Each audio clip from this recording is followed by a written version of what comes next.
Well, thank you very much indeed. I think it demonstrates the global dimension of the dialogue. Please sit down, that you have traveled all the way from Singapore to be with us here.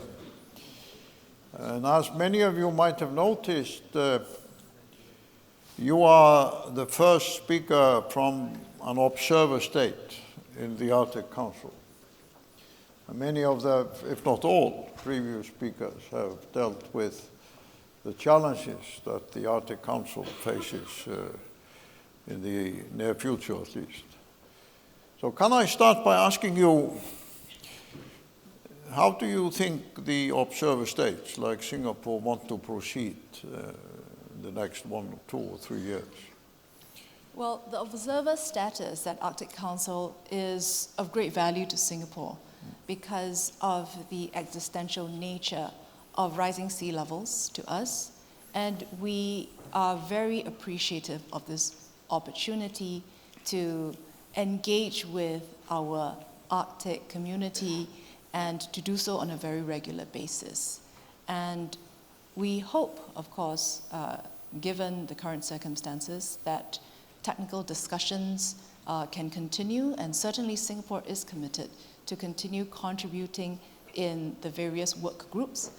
We think that work in research, for instance, is very important, and although we are a very small country, we understand the impact of climate change on the global scale, and we hope to do our part to help.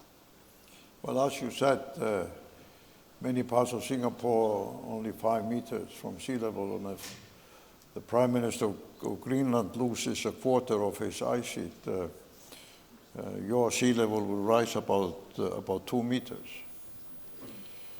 And have you started preparing for that? Well, absolutely, because the concerns about rising sea levels is something which we have factored into national long-term planning. Our Prime Minister has spoken about our plans to design and construct polders. We have technical teams studying, for instance, the situation in the Netherlands. But very importantly, we need to prepare the population, because this is going to be not only a very long-term construction project in terms of the resources that we commit to it in terms of investment. It is also going to be on a very large scale. We're mentally prepared for this to be a 100-year project.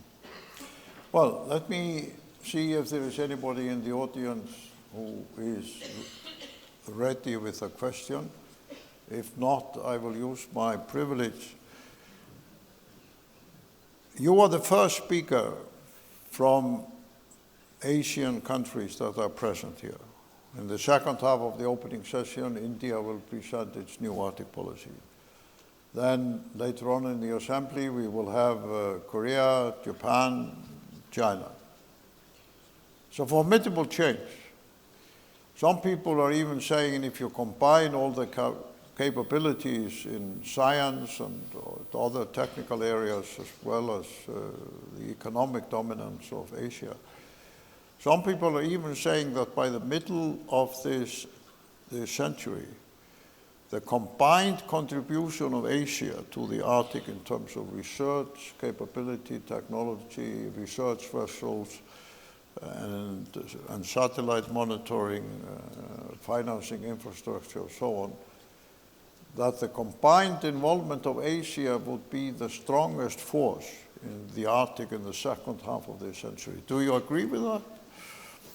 I think that for something that's as important as climate change, I think every effort would be important, it would be valued. Certainly where Singapore is concerned, we want to play our part.